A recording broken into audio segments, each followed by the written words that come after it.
What up, gang? Thanks for tuning in for another episode of You Be Aight podcast, presented by AML MEDIA. Love you, Mom. Just a heads up, guys, we do have the Patreon going on. We got some special episodes coming out on there. Stay tuned. They're only going to get better.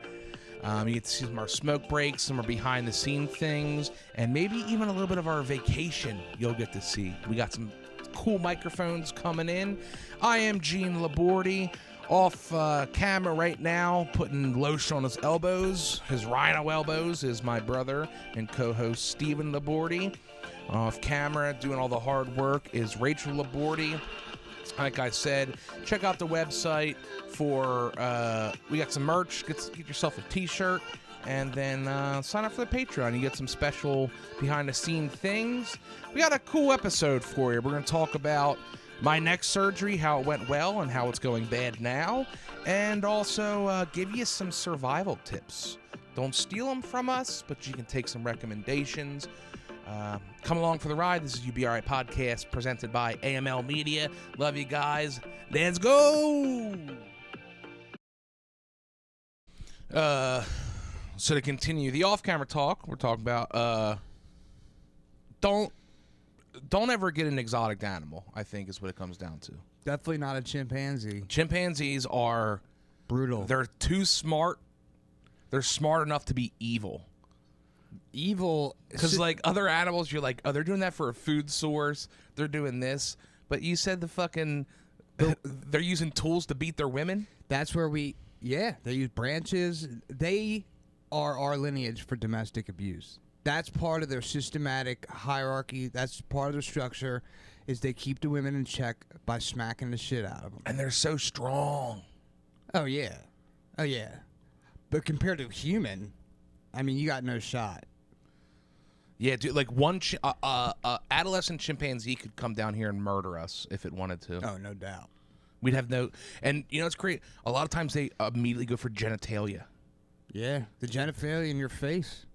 Oh, my God. Can't outrun them. Yeah, they're, like, faster than us. And it's not like you wouldn't really know they were pissed off until it was too late. So like I was saying, and all those people who keep a chimpanzee and think it can cohabitate as an adult, like, you deserve to die. Yeah, unless you're a trained professional with a team of people and tranquilizer guns everywhere. And with proper facilities. Yeah, the thing's doesn't want to be in a house. But how about this? Just don't do it. Yeah. Because nobody thinks you're cool. You look like you're a fucking weirdo anyway. We watched that show when we were back home of like the one guy he had what the fuck are those dragon lizard things? Monitor lizards or something? The ones that I think is what Komodo dragons? Komodo dragons. He just didn't show up to work, and then turns out the Komodo dragon ate him. Yeah. Yeah, because he had to feed them raw chicken, and like he was tight on money, I guess, and didn't have enough food for them. So and there was a fucking like a 700-pound tiger in a New York apartment. Yeah, I just watched a video of how they extracted. They just fucking basically had to like rope down because it was on like the fucking it was in a project 21st floor of a fucking project. And the guy, I guess, eventually the tiger started going nuts, so he just stopped going home. Yeah. And neighbors were like, we're hearing shit. Yeah, I honestly think a tiger's probably easier to handle than a chimp. Dude, it's nuts. You ever see the videos of Mike Tyson back when he was in his nutty days, just on his tennis court, kind of wrestling with a tiger? Yeah, see, that's when you know that there's a certain amount of money that humans shouldn't have. You see like Saudi Arabians doing that too. Yeah, because they just have so much money, they have to think of things to buy. But the thing with like a tiger is if you just keep it well fed. And it needs to have room. Yeah, it probably won't attack. But like a chimpanzee, they could have just, social cues. Yeah, they could just get pissed off. They could be well fed. And they then could all just of a think sudden, you're threatening them, and you won't even realize that you're threatening you're brushing them. your teeth weird, and this thing's thinking it's making fun of you or something. Yeah, they really are. Like they sometimes in a while, it seems like they just get bored and they go find their big sister and smack the shit out of her. It's crazy. And do they Are chimps? They eat their young. There is monkeys that will. They'll eat other monkeys, as far as I know. Either of us are apologists here, but I don't think they'll eat their own babies. But what happens is like a female won't be fertile when she has like a newborn, but if you kill the newborn, then they'll become fertile again. Ooh. So like to exact your dominance over the troop. I forget what the chimpanzee or ape tribe. Yeah, if you're the dominant male, and one of your harem has a baby with another monkey, you might just kill that baby, to make. And the way they attack too, they just fucking they'll rip you fist slam you and then rip you part to part. Yeah, and the crazy thing is. One of the strategies the female chimps use to avoid this is they bang as many different monkeys as they can in the troop, because it's not like only the dominant male gets to mate. Mm-hmm. So what the female chimp will do is whore themselves out. That way, the dominant male doesn't know if the baby's his or not. Damn, it goes deep with these apes, dude. They're our closest cousins. Man. So all the people out there complaining about things going on, just be lucky we made that cross and we're not chimps anymore. Yeah. And like I said, because that means these guys, you probably would have been beating the piss out of me if we were chimps. You were big. I was already beating you up a little bit. Yeah, but you weren't tearing my arm off and shit. No. Yeah. But we have come a long way. I mean, these motherfuckers are vicious. But you see the seeds of like the violent behavior some men this toxic masculinity we all hear about. Like, you see the seeds of it, evolutionary aspects of it, but then you look at, like I was saying earlier, the Taliban, like... They kind of follow it a little bit? I mean, a little bit closer, but they look like fucking marshmallows compared to our real ancestors. I mean, they just don't want you to go to school after 6th grade. Where are chimps mostly found? Is that like an Amazon... Africa. Are they like a rainforest type of... They're all over. Yeah. You know this? I didn't know this. No. He watched a documentary. He didn't. I've always known all this. Primates can't swim. None of them. So, like, like a major river. Wow. A major river will actually create 1,000 years, like the Congo or the Amazon, creates barriers where no monkeys of certain types of monkeys have ever gone past. So, like, there's only small pockets of monkeys on the other side of the river. And, like, if humans start moving in, like, they can't get away from the humans because they will not go any deeper than, like... Wow. I thought that was crazy. Like, a fucking silverback gorilla can't go deep. I could see why a silverback can't swim, but, like, some of those spider monkeys and stuff, I'd be like, I would assume, like, they're awesome swimmers. So, specifically, chimpanzees can only be found in Africa. There you go. So don't bring them to America and bring them in your home. Yeah. So there's monkeys over the world, but yeah, I guess chimps can only be found in Africa. By the way, Africa's really fucking big. Dude, yeah, I'm so dumb geographically. Like in my head, it was 3 years ago I found out that Russia has warm parts of it. Yeah. You know, and then Africa has parts that aren't just desert. Like, when I think of Africa, I just think sand, desert, trees barely grow. That's just a small part of Africa. You ever see those monkeys that have, like, big red noses and, like, blue cheeks? The fucking flop over nose? Not the flop over nose. That's a different kind of monkey, too. I thought the ones with blue cheek aren't those baboons? No. Baboons, these are called... Baboons have blue butts, don't they? I think they have orange butts.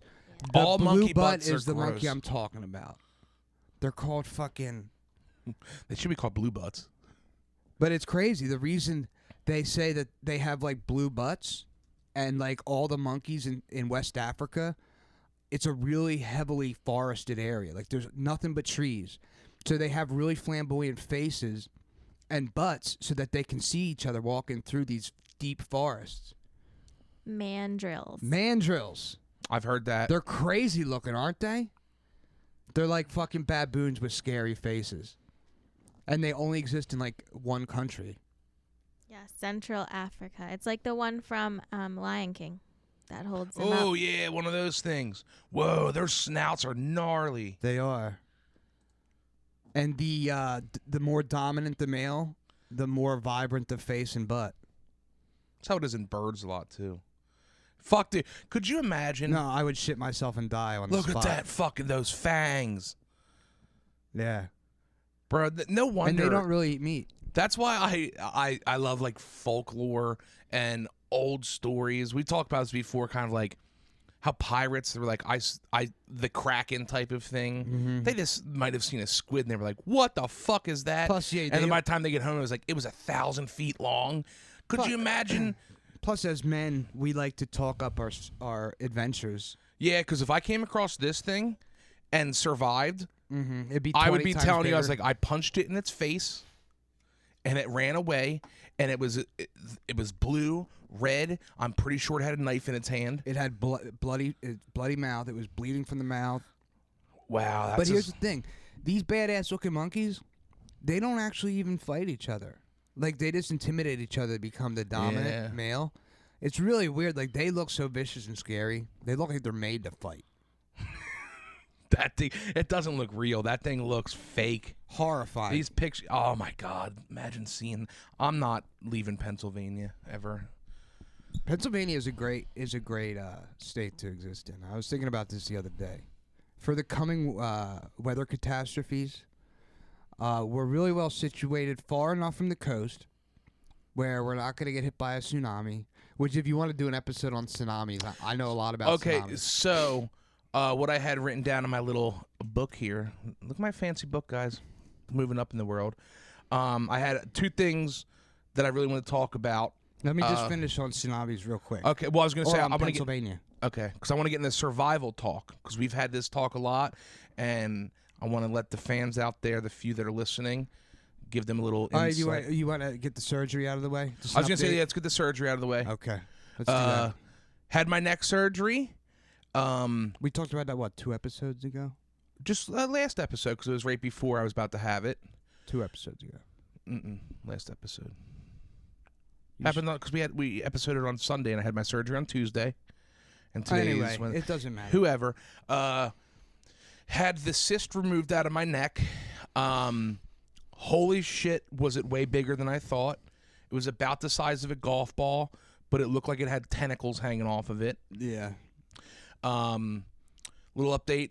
We were talking about my stitches have popped open, so I'm fighting through. I have a vagina on the back of my neck right now, and I'm doing this podcasting for you guys, so you're welcome. Hopefully we can get in. They can fix it tomorrow. We can post some pictures on the Patreon. There's no picture of the cyst, which I was so disappointed. Yeah. I was so bummed out when you texted me that morning. I didn't bring my phone in, so I'll run through it real quick. So we show up on first surgery of the day. We get there at 8:00. Immediately the lady goes, "Go in the back room." Rachel wasn't allowed to come, so I just handed her my wallet and my cell phone. Sat in the room, way longer than you ever should, as all doctors are. She comes in and she marks it up. Really nice doctor. Of course, it's me. So there was a girl going through training.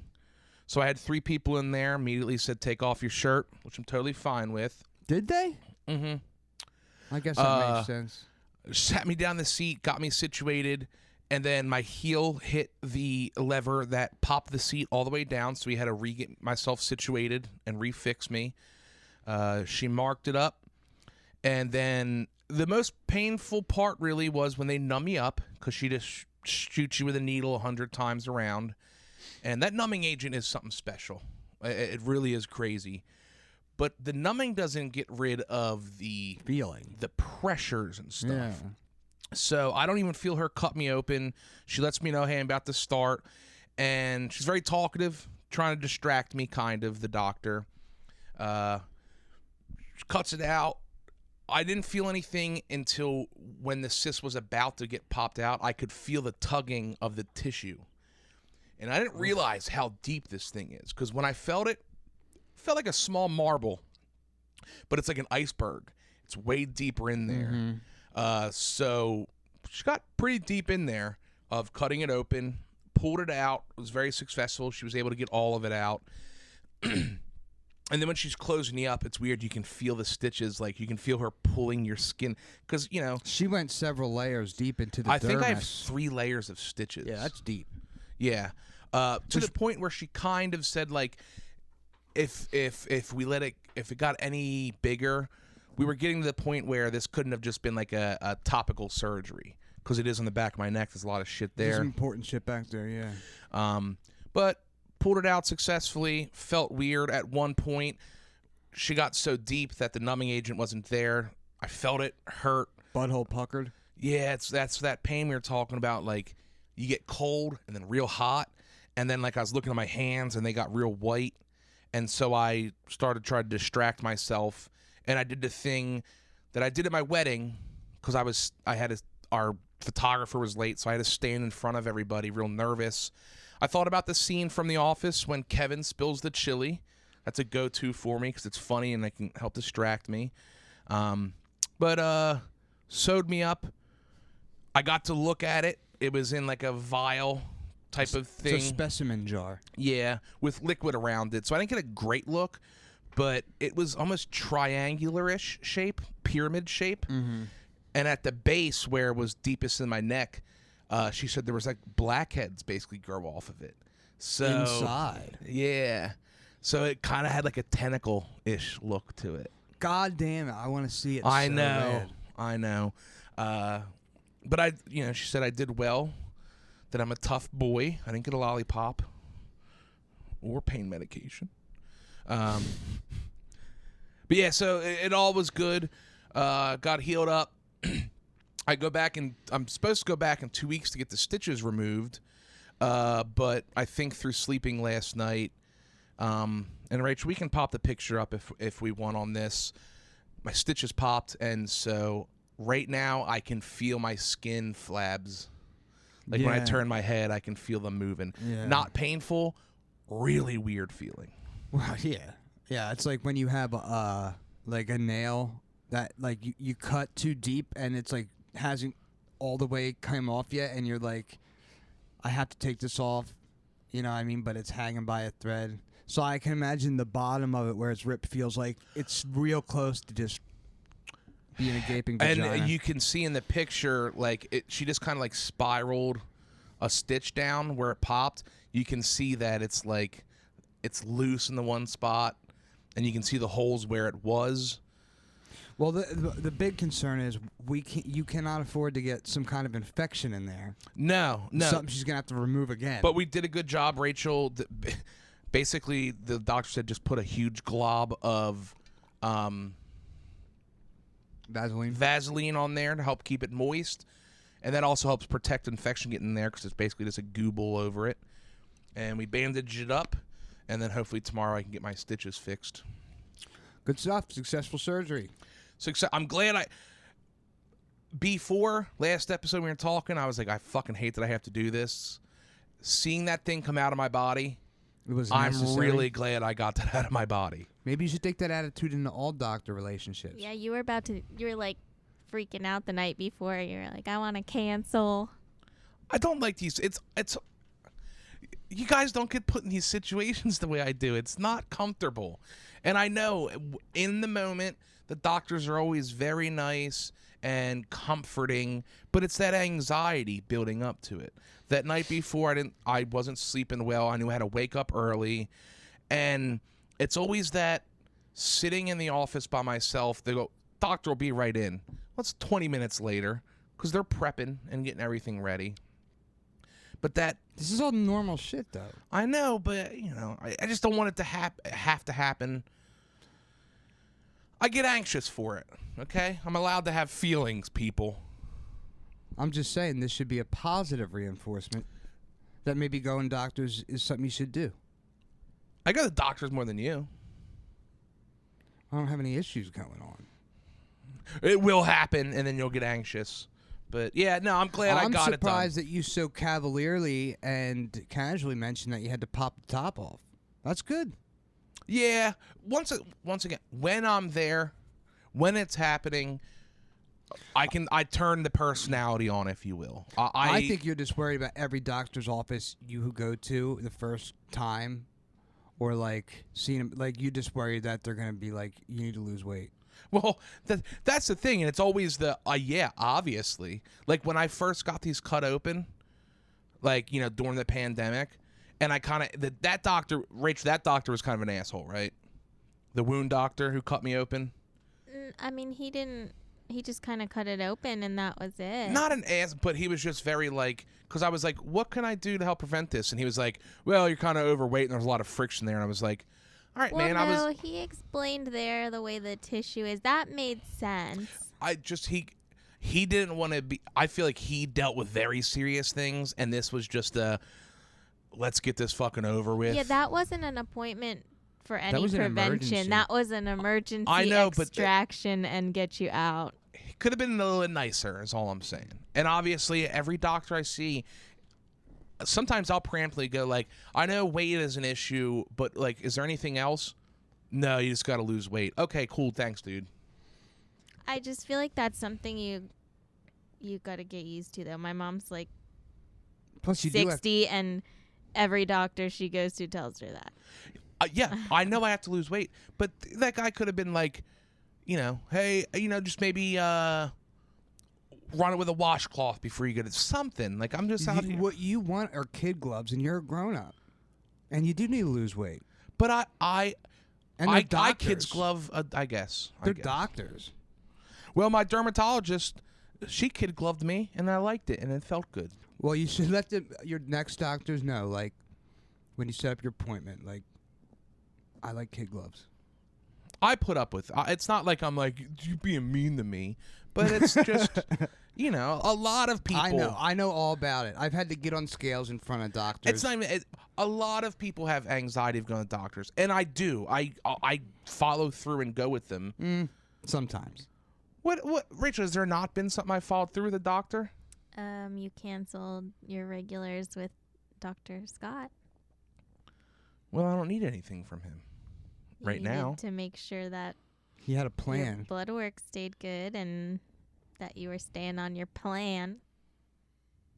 This seems like an intervention.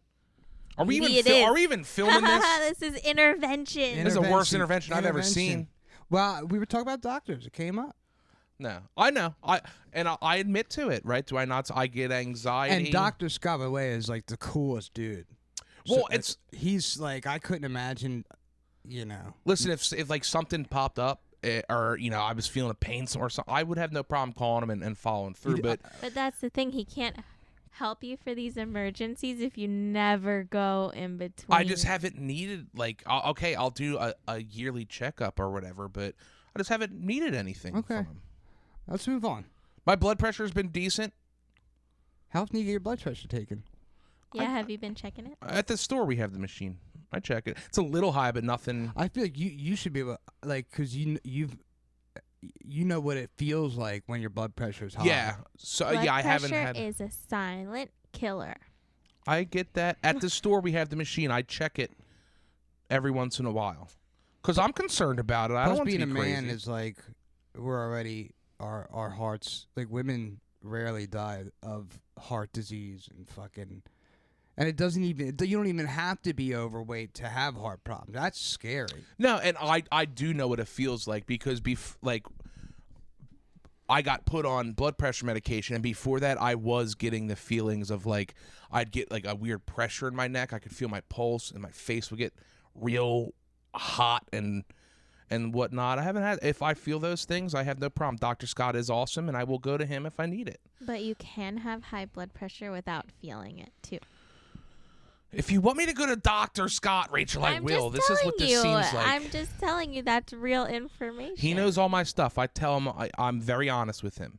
At least can we say that? I've told him everything about me. Yeah. He knows I smoke. I don't chew anymore. I'm fat. He knows my weight. And I drink. He knows all that stuff. And when I start heroin next month, I'll tell him about it. Well, if that helps you, your blood pressure go down, I mean, that's like a double whammy. Can I get a there. prescription of black tar? I don't even think that's a thing anymore, black tar heroin. I think it should. Yeah, not. Yeah. Shit, now if I'm gonna be monetarily smart, I'll just find fentanyl, right? Yeah. Apparently, you just touch it and you die. Yeah. Hey. So, China. That's the real China virus. Yeah, that and the cartels. You know, they say that.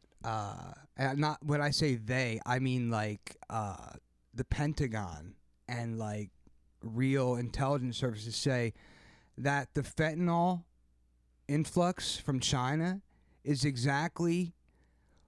basically the way the type of warfare that England used against China with opium. Basically, unconventional warfare. It degrades your society. Obviously, it kills people. Was opium like murdering people like that? I don't know about that's a long. I know it just like it turned them into just a sleeping nation. There was opium dens just like crack dens, and obviously it caused families to fall apart, and it eventually led to like war. Tell you what, when I see the drawn pictures of the opium dens, it's pretty wild. Looks like a good time. Looks pretty all right. There's definitely they got some couches in there that look comfy. It's nice and dark. You know I like dark. Yeah. And there's just Asian women with their tits out. Shit, dude, an opium den, but now with TVs. An opium den with TVs. See, I think maybe the experience without the television back then might have been. Well, really their television was just lady boobs hanging around. Or they would just, talk shit, play. They love to gamble. Yeah. They're probably gambling. And smoke. Like, they're smoking opium and just smoking in between. Where I think. Sweet pipes. They did have sweet pipes. But I think. And plus, there would almost certainly, unless you were really in the fucking gutter, there's probably like a bar there. Yeah. You have a brandy. Fuck, we missed a good time. Damn it. But I got to tell you. Although you might have to deal with a fucking mandrill. No, they're only in Africa. We look at like opium and like, what is opium? Like, it's not even as strong as heroin. I was gonna say, could you even get opium anymore? Yeah. Is that a thing? Yeah, still? But now that they've figured out how to synthesize it and make it cheap, but yeah, you could smoke opium. Opium's still. an opiate. It's like a weak smokable version of heroin, but it's not. It's not near as strong as heroin. So it's light heroin. It's heroin light. It's the Bud Light of heroin. But it's a quick effect because you smoke it, so Yeah. it breaks that blood-brain barrier quick. And those motherfuckers, from the glimpses you see in photographs and like National Geographic and shit, like they would just be laid up, just chain smoking that pipe. They must have been getting pretty high, because you don't just show up to some place and lay down and start hitting the pipe unless you're about to get real high. You know what I mean? It's like smoking a doobie. So and it was also, I guess, that was like the first time a drug was introduced like en masse. It wasn't just like tribes eating plants and shit. Was that during like the dynasties of China and stuff? No, it was after that. Okay. That was like So this was decent civilization. Like, did they have plumbing? No. Okay. I don't think they had running water. But this was when, there were caravels and, ships that could cross oceans. They were still sailboats, obviously, but yeah, they had a... Would you give up running plumbing for just being able to hang out with opium den for 30 years? No. Well, I could never go back. Once you taste running water and plumbing... But, like, just say for, like, 30... Man, they must have been constipated. Right? Yeah. There probably was weird poop problems. See, like, I wish I was in college sometimes so I could do a research paper on the opium crisis. Rachel, can you look See up... if we can get some opium. No. See what year the opium crisis really hit its peak. I want to say, like, 1820s or something. So that would be before America. Why not that early America? Between 1839 and 1842. Yeah. Only 3 years. When Was the Opium War. That's when it turned into, But that's the real China virus.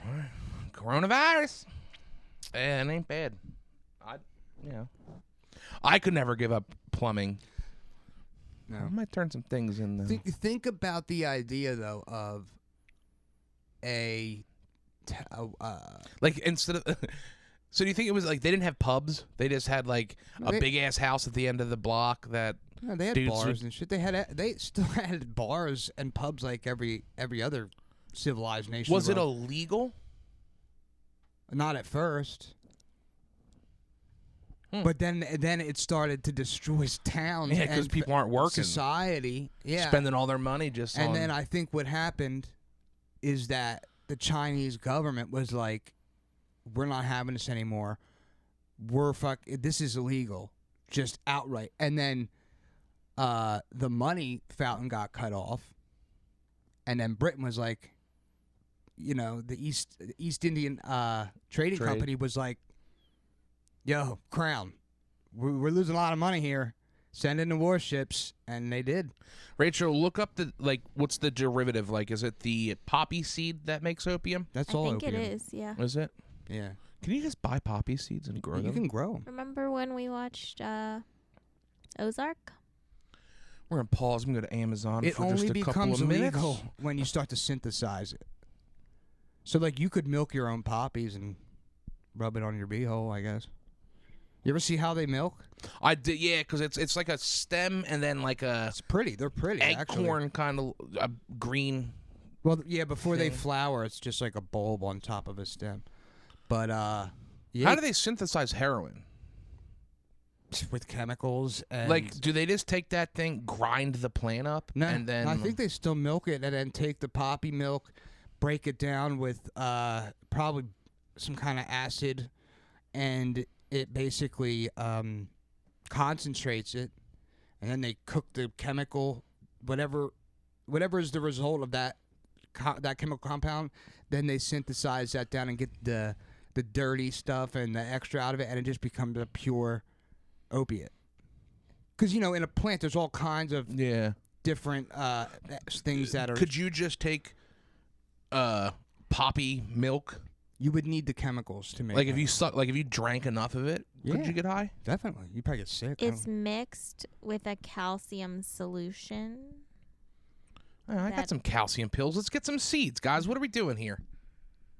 The crazy thing is, these days it's easier and cheaper just to make fentanyl. Yeah, Because you need to buy the chemicals, but... Is fentanyl a derivative of poppy seeds? I think it's all synthetic. See, these chemists, that's why I told you before, I wish I would have known what chemistry was all about, like in high school. Not to make fentanyl, but... To understand it's amazing. Yeah, it really is. Yeah, you can synthesize fucking those charts of like hexagons with sticks hanging off and H's and being like, this is what it looks like in nature. a plant. This is, but I can take these 5 chemicals and somehow they make bonds. And then if it's illegal, I can just make a little change to its, add a molecule here. I think that type of thing is what helped marijuana become legal in a lot of these conservative states, because there were those companies that were like making just synthetic marijuana and were technically able to sell it because they were like able to change one small thing and call it they've done that with every drug. P478. They do that with every drug. So it's always... So why do I guess it's because of the human reaction, but like on some of those drugs, why can't they get rid of the negative side effects of them? Well, I guess you can't get rid of the good part for it to still be the same drug. Yeah, I guess because you can't. It's what interacts with your brain. Yeah. But they couldn't add something in there. You could get rid of the thing that attaches to your opioid receptors, but then it wouldn't be very fun. Oh, well, that's called Suboxone, I think. But it's crazy when you think about it. Like, I guess I don't. But considering an alcoholic and a sober guy, I don't really understand what it is that makes you physically ill about the detox. Like, it's not, I don't think it's like poison being cleared out of your system. It's literally, is it your brain adjusting to not having those receptors tickled? So it's alcohol and benzos that are the ones that can actually kill you on withdrawal. Something your brain does something. Go ahead, Rachel. You are essentially getting poisoned with your own body's released toxins. Really? No shit. I guess it makes sense because with like an opiate, you're only sick for like 5 days. Well, so for opiates, I get that, But I was saying the ones that can kill you, I thought it was That's from seizures. your brain did something to your central nervous system and basically gives you a seizure and does. The only thing I know, which is unbelievable. Rachel, real quick, look up what actually kills you from benzos or alcohol withdrawal. It's seizures. But does the seizure give you a heart attack, or like? I don't know. I guess. What about it? What does a seizure? How does that kill you? You know what I mean? Like you can't breathe, locks up your lungs. I don't know.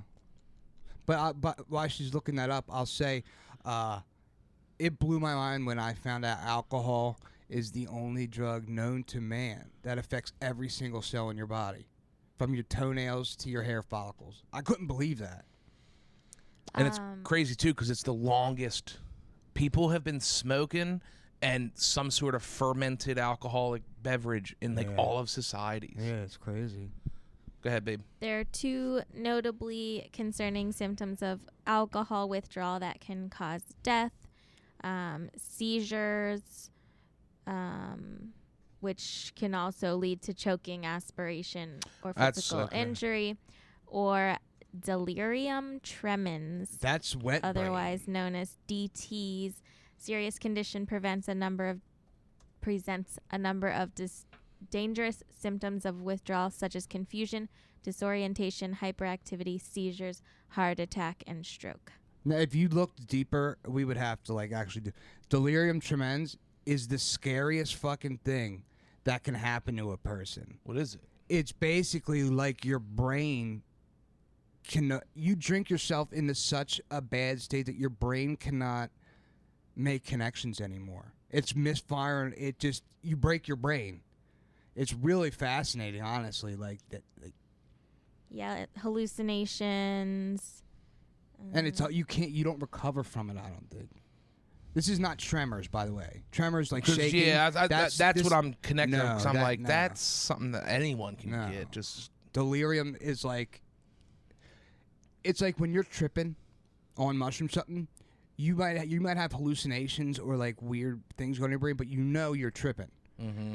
Delirium is tripping, but you don't know you're tripping, so it becomes a reality. Oh, scary as fuck. That's terrifying. And there's Datura, Jimson weed is one of those drugs people Native Americans and shit have been it's one of the most dangerous psychedelics, and there's some crazy motherfuckers out there who have tried it, and reading the reports of the experience is horrifying, bro.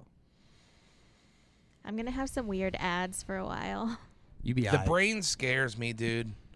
Yeah, you be aight. But there was I don't want. I want to die before I get dementia. Well, you're not guaranteed dementia. I know, but if that's the thing, I see these things, and they get so confused and so scared. I want to die physically before I die mentally. You know what I mean? Stop I feel taking your Prilosec. Stop? Yeah. Why? It came out and they said that whatever those are called, I don't remember what they're called, cause dementia. I feel like a lot of stuff causes dementia. I'm pretty sure I'll die physically before I die mentally. Well, you can always you can only wish, fellas. You can push the gas one way or another.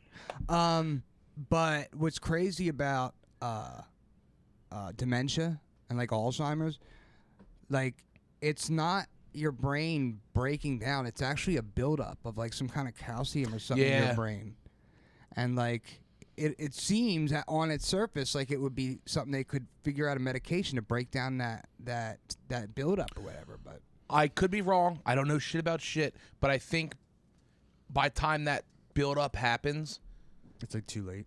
Well, if they were to break it down, you would stroke out. Okay. You know what I mean? Whatever the buildup is, if they broke it down, it has to go somewhere. They can't just dissolve it. Could be wrong about that, but I'm pretty sure that's why. By the time you start showing symptoms, major pathways are going through that buildup.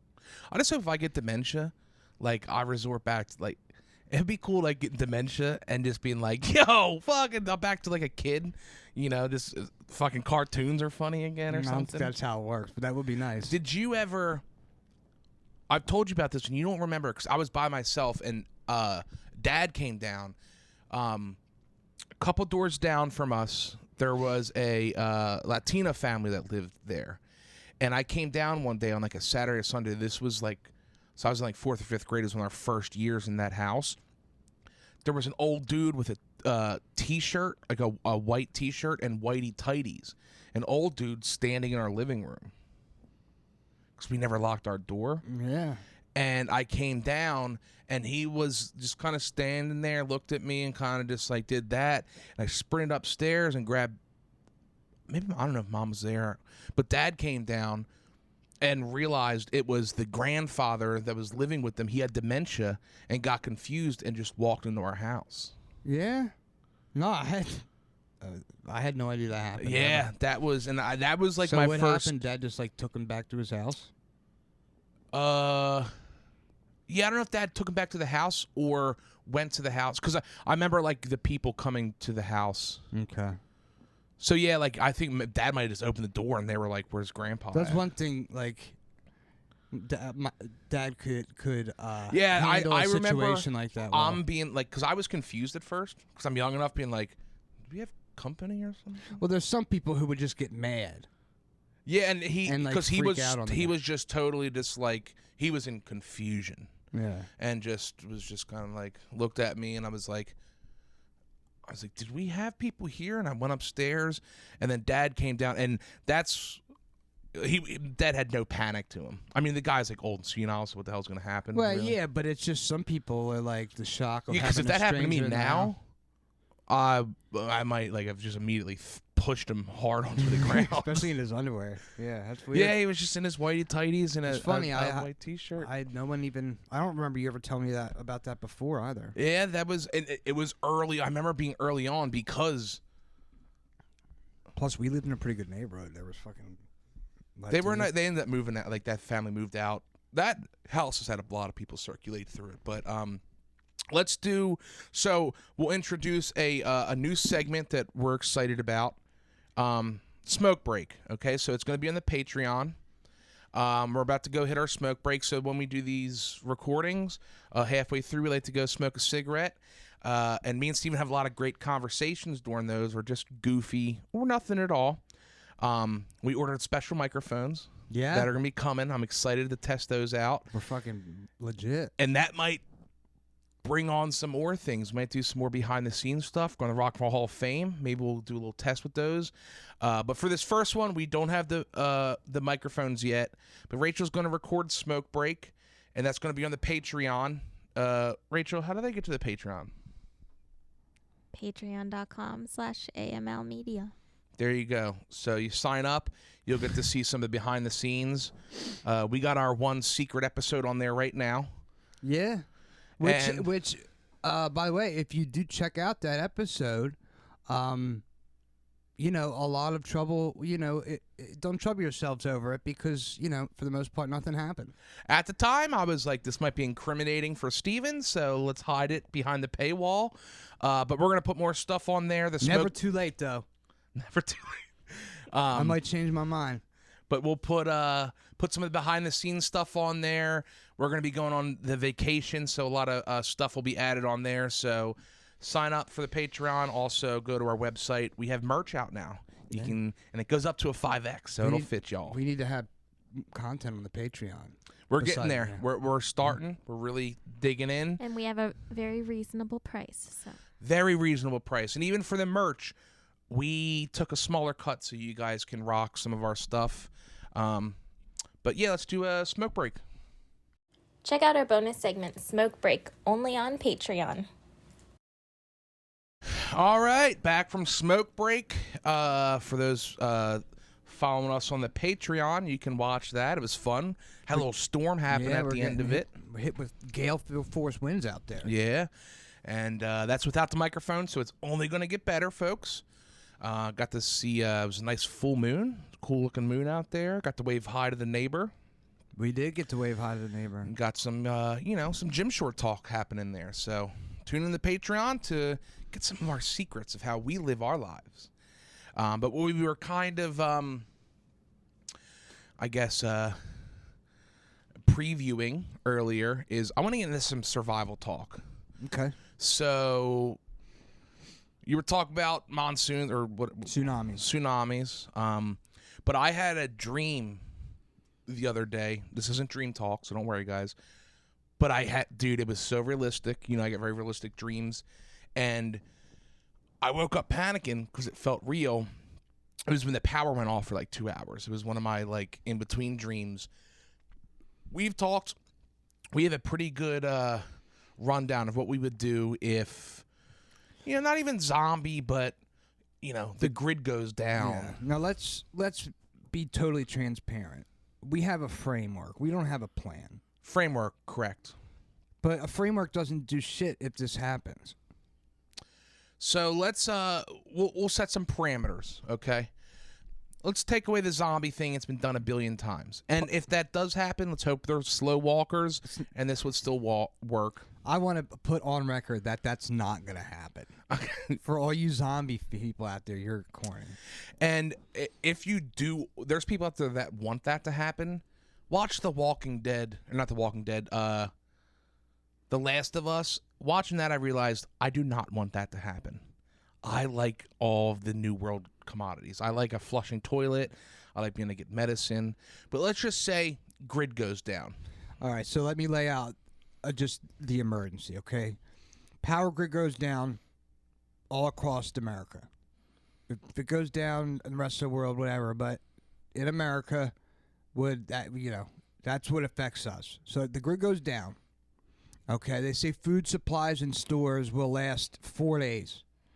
And that's what experts say, that shit actually happens really fast. Yeah, because people go nuts. Mm-hmm. You saw the run on toilet paper when the pandemic hit. My dad went nuts over toilet paper. But, which, by the way, of all the things that you can do without, for me, toilet paper is like way up there. It's like I can get away with. If you have running water, though. True. But in any case, I'd rather have canned corn than toilet paper forever. But anywho, so let's say one of those EMPs, IMPs. So this is weaponized, you're saying? Yeah, that's okay. I think would be the most realistic. So China hits America with a series of EMPs that puts the grid down across America. Or a big storm that solar flare. Yeah, something that we can't. There's no cable and electric coming back on anytime soon. Yeah. Okay. So the food's gone 4 days. By the way, if the grid goes down, running water's down. Very quick. So, apparently, cell towers, a lot of them will still work, but that doesn't matter because once you don't have food and water, the society is going to go nuts. Especially for us. The only call we got to make is, Steven, get over here. Right. So the plan is rendezvous at the crib. Here, yes. You have an apartment with multiple people there. Wouldn't make sense. So you come here. And in my dream, I thought of it. I say, get every medical supplies you have, any type of canned food, anything you think important that you can carry in one load. Okay. And park your car in the back, facing out, and hopefully you have a good amount of gas in your car. Okay. Because here, I was thinking in that dream, last case scenario is we sprint to your car and you're faster than my truck. Right. We can't carry as much, but it's got a good-sized gas tank, and like you said, it's faster. And, if you're going to be in the apocalypse, at least be in style a little bit. A little bit, yeah. Although, let's got a Charger. We'd rather... Challenger? Challenger. But we'd rather, honestly, if we could pick one, we want the truck. The truck, yeah. So...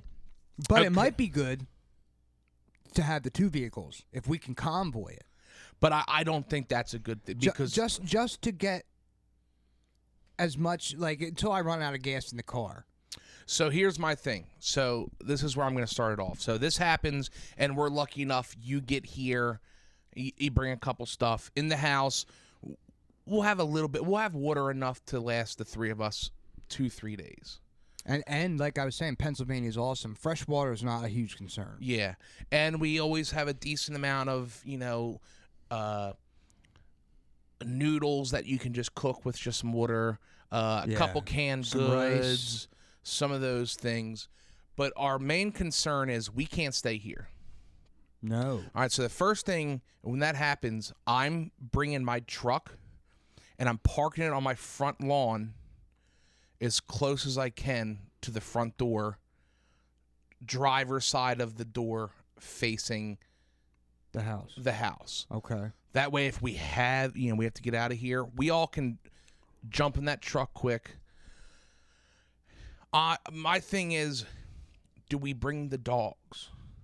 And my thing is, I'm not coming without the dogs. Yeah, I don't think it's got two sides. One, they're great alarmers.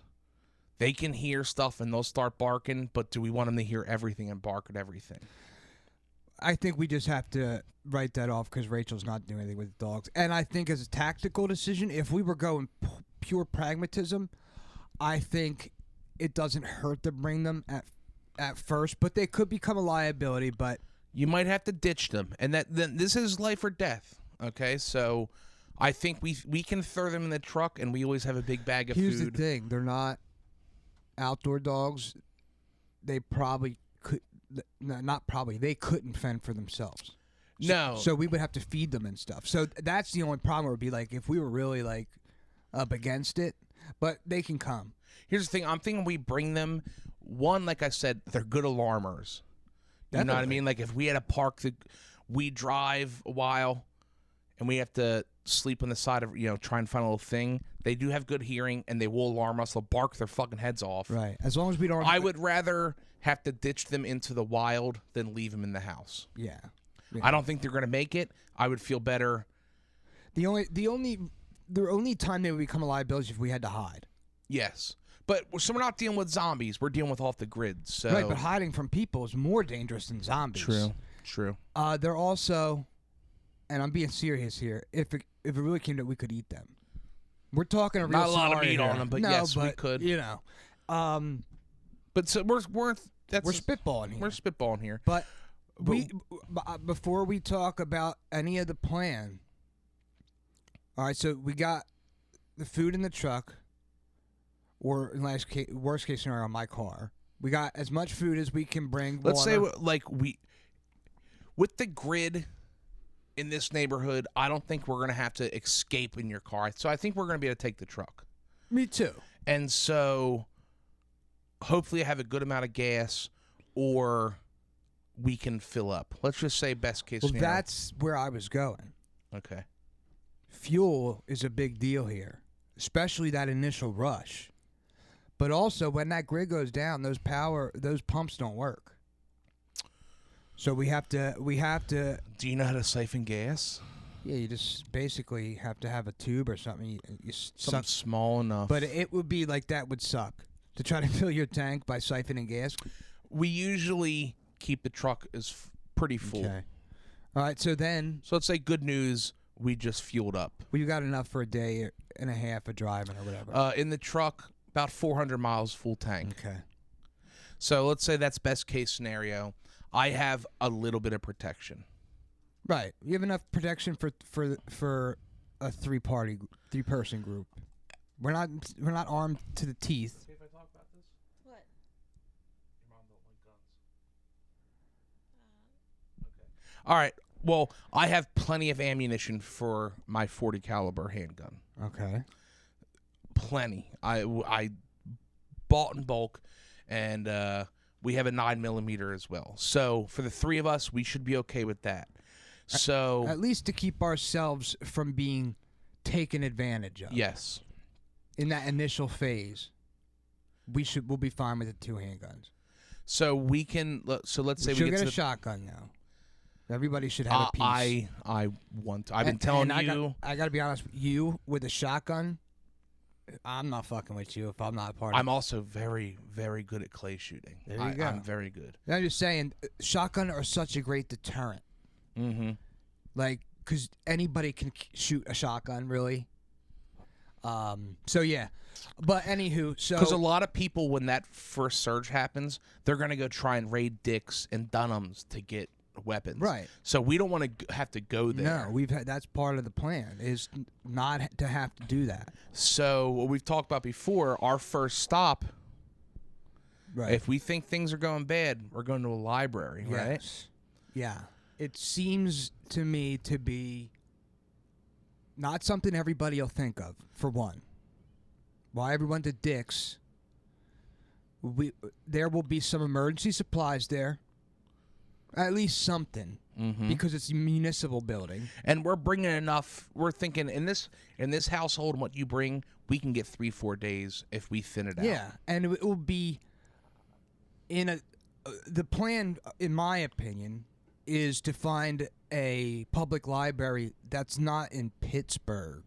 And we're enough in the suburbs, so I think where we are at, we would go. We want to head to Erie. I was thinking either Erie or towards like Johnstown, Bedford area. See, I don't think we want to start going back towards, because I think people from Philadelphia are going to want to go mid-state. If we can get to Erie. Well, this plan all is predicated on we're leaving. If the power goes down, as soon as reports come in that it's not coming back up, we're not waiting to see what happens. Yeah. Because by that time, the highways and shit will be. Well, that's the thing with Erie. It's a highway, but it's not the turnpike. You know what I mean? So I'm thinking Erie's good because also there's a lake there, so we can have some water. And it is mostly rural outside of Erie, there's right? places that are rural. Because that's the great benefit of Pennsylvania is the big wooded freshwater state. Because we don't want to be stuck in a rural center. There's plenty of municipal libraries outside of rural centers. And plenty of people are going to want to be heading to Erie, too, around here. Yeah. You know, they have vacation homes there, and they know it. But I'm just thinking, because Erie, I didn't realize how fucking big it is. It touches parts of New York. We can get it over to Canada and all that stuff. So I think we head there. That works for me. But we're not. Our first thing is the library is important. We're not going to disclose the location of the library, but we will have one picked out. Yes. And the reason we want to go there is, one, we can have a couple days of a pretty fortified building. They're usually small, but have enough room. They usually have cellars. These municipal buildings have the basics. Yeah, it's not just solid. Yeah, it's not just sheetrock and stuff. They're usually like a brick building and stuff. With plenty of windows. Usually there's 2 stories, one main entrance. And the main reason we want to go there is we want to get atlases, maps and stuff. We also want to get books on planting, everything nonfiction in the post-grid era will be a benefit. Even if you don't need it immediately. That's an early investment. We're looking at things. We're looking long term, right? We want to be. We can be. Farmer's Almanac. Knowing when the sun's going to come down, all that type of shit. Medical books. All that medical kind of shit. And the ability to also have fiction to entertain ourselves. Remember, this is a post-digital era. Because we're also everyone's going to want to, people are going to rush the CVS and get all the medical supplies. Right.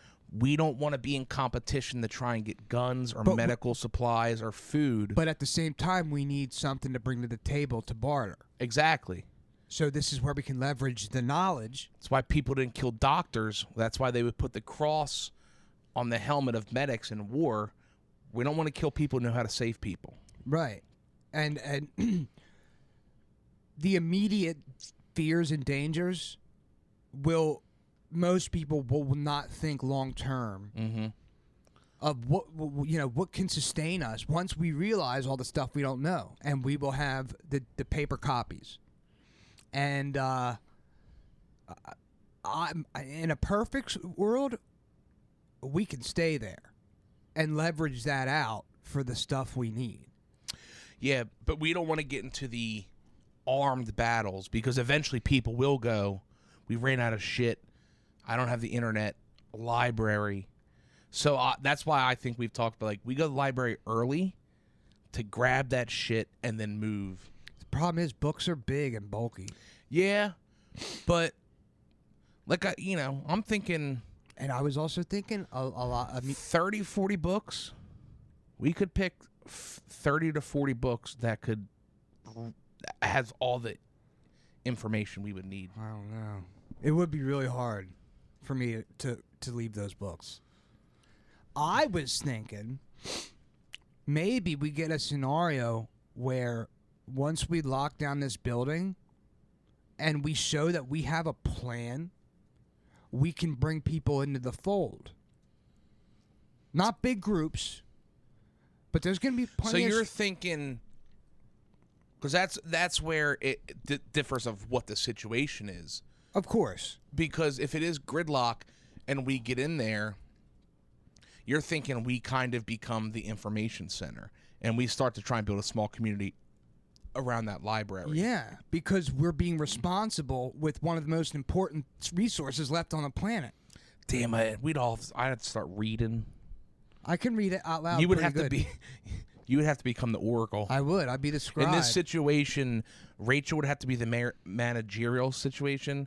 I would have to become the defense. You have to be the muscle. And you have to become the You'll have oracle. to go out. You'll be the guy who has to go out and kind of like recruit the right people. You know, kind of go see the situation out, see who needs help, because there's going to be people who need our help. Yeah, but we're not going to go for people who need our help. We're going to have, at first, you got to be cutthroat. You know what I mean? They'll have something to bring to the table. I think what I would be a recruiter. That's what I'm saying. I would go find someone who it's a wife and a husband, and they have some protection. And I go, listen, we're going to have a doctor oracle kind of. We're gonna have, or go and try and find Scott Heil, our doctor. And be like, listen, you know shit? We're going to have a center. Right. But that's why when I was saying, like, if we went to, like, central PA, like, in the middle of bumfuck nowhere, those people out there are resourceful. They're spread out far, but they know how to do shit. They'll know how to fix a car. Yeah. Or grow a garden. Or clear land. Because my thing is, I don't want to go to central PA because I think they're going to be tight-knit and already be okay. I think, like, if we go to Erie with our information in the truck, set up there, and it's still rural enough we can find a... I think it comes down to how things play out. It's going to be resource management. But I think, and Rachel, you can kind of jump in here, I think best case scenario is we can manage. Staying around this area?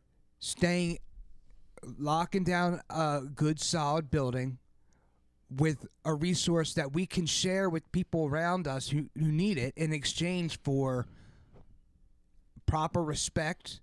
You know, not just who's gonna risk their lives to overrun us for some books. Well, that's what I... We don't have... It's going to be like Book of Eli kind of thing. Like, we're going to have that knowledge. I think that should be the contingency plan. If things become untenable for plan A, plan B would be I'll pre-pick out like 50 books that we can shutter out into the truck and bug out. Yeah, I guess I'm thinking... Yeah, I guess it's either... Because what you're talking about is like, damn, this is bad. Yeah, bugging out. We need to now we're in full survival mode, and we're probably gonna have to kill. Yeah. If we have to bounce and bug out in the truck, that means things have gone real bad. Right. Hopefully, we can establish something in a community where people are keeping their heads enough, and that's why I say in a more rural area, people will have more. You know, some people will have cows and shit. You know, and we have a place people can be like. I'll tell you where would be a good place to go, and we won't disclose the location. We know it as the cabin. Right. If we could get to Wayne, who we know is still there. Yeah, most of the people in that neighborhood are still there. They would know us. They could trust us, and we would show up with defense. And they have a water system there that doesn't run off power. It doesn't? No. It's all gravity. That's why it's at the top of the mountain. I thought it still had power. I mean, it might have pumps now, but... I know what you mean. And you could go... I mean, I was able to go in there just and walk up put to a it cup in there and drink out of it. Yeah. Best water in the world. Yeah. And you're up a little bit of a higher elevation out there. But regardless, we know our first step is get together at that point anyone older or who can't help us. No. We're a 3-person party at this point in our lives. Yeah. And, yeah, we getting the truck can get us 400 miles.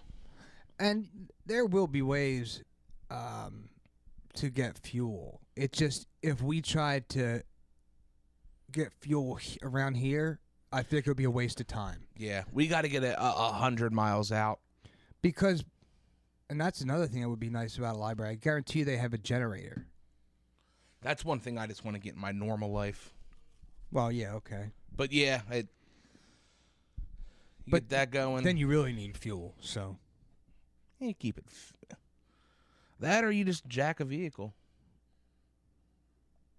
Yeah. Assuming if it's an EMP blast or a real bad solar flare, it could fry alternators and shit, right? Well, yeah, shit. My truck's pretty new, actually. Good point. That's why I'm saying, fucking out in these townsy areas, they have older trucks They're and they still know how rocking to fix them and 95 shit. Ford For real, F-150s. and they know how to fix them with bare minimum tractors. But I think any rural area. Yeah, no, could find yeah. It's just that's one we're familiar with. I said head to Erie because there's a main waterway there that if, like, you know, we had to steal a boat and get somewhere. I would honestly, And it's not ocean, so you can, I think, technically turn that into drinkable water. I just think it's well, you can boil any water and drink it. So, but I think, like, probably in the top 5 rules of societal breakdown, the less populated area, the better. Of course. So, I think that would be the North Star where we should really pick. And from here, hop on 279, half a mile away from here, you're heading towards Erie with no turnpike or anything. Because Ohio, also, you go to Ohio wouldn't be a bad place. Yeah. A lot of land, non-populated, rivers and creeks and stuff. Well, I'll just say off air, we have to pick a place. Yes. Because talking about maybe here, if we don't have a library in a town picked out, Library would be the first, and we'll have a library disclosed. Right. Maybe it's one. Because if it came down to it, last call, meet at the library, and we both know what library that is. Right. And we get there and play it by ear. You know, I just found out like a few years ago that it's not play it by year; it's play it by ear. I always thought it was play it by ear. Wait, you thought it was by year? I thought it was like by year for the longest time. No, I always thought it was like whatever we hear, we're gonna. Yeah, it's one of those things I never thought about, and now it's like, duh, of course it's ear. Idiot. Well, I'm gonna buff up my defense systems. I've been thinking about it for a while. I like gear, so we know that. But do you have a bug out bag at all? Even anything small at all? No. I don't now, but it's funny when in high school I had one. I have a trunk full of useful stuff though, and I have a good amount of perishables, non-perishables. I mean, food-wise. I have rubbing alcohol and bleach. Bleach is one of those things that's one of those like you would risk. All right, Steven, go in there with a gun and get us a couple bottles of bleach. Especially if we are going to do any type of medical anything. That, and also you can distill a lot of water with a small amount of bleach. Yeah, you're right. Let's start watching not Bear Grylls. Les Strauss. Yeah, my hero. Although he's gotten into the Bigfoot thing, which is like a clear money play. Let's try to watch his old stuff. He'll teach you some things. But if you've ever watched Survivor, man, like, he was legit, and I don't blame him for saying, I can't do this anymore. Oh, my God, dude. It's such entertaining. If you, anybody hearing this, if you have somebody comparable to him in your watching library, maybe, that I've never heard of, please send them my way. Because I've never been able to find any type of survival content. Even close to him. Yeah. Just him and a camera. And if you know them well... Have you ever searched stealth camping? Are you talking about like YouTube videos? Yeah. I saw something the other day. One of the people that I work with was saying that they love stealth camping, like as a genre. And Is it a thing? I don't. it's like it's basically camping where you're not supposed to, but it's kind of like Survivor Man-esque. Yeah, like, like it's at kinda national like, parks. It's probably like it goes into what we're talking about here with like if shit went down, you needed to hide out in the woods for a while.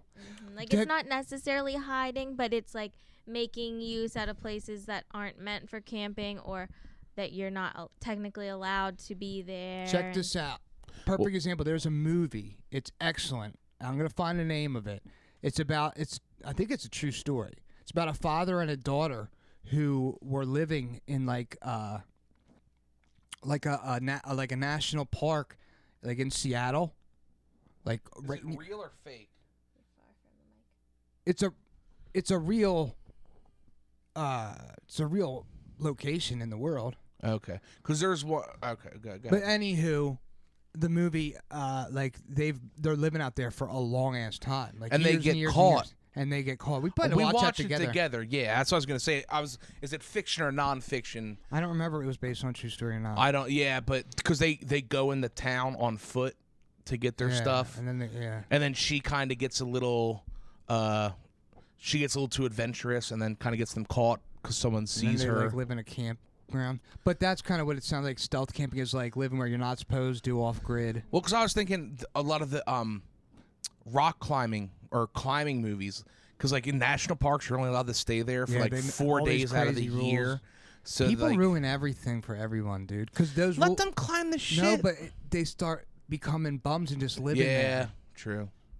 And that's no good. I don't want fucking hippies and fucking weirdos and outcasts living in the most beautiful parks in the country. They have to stop that shit.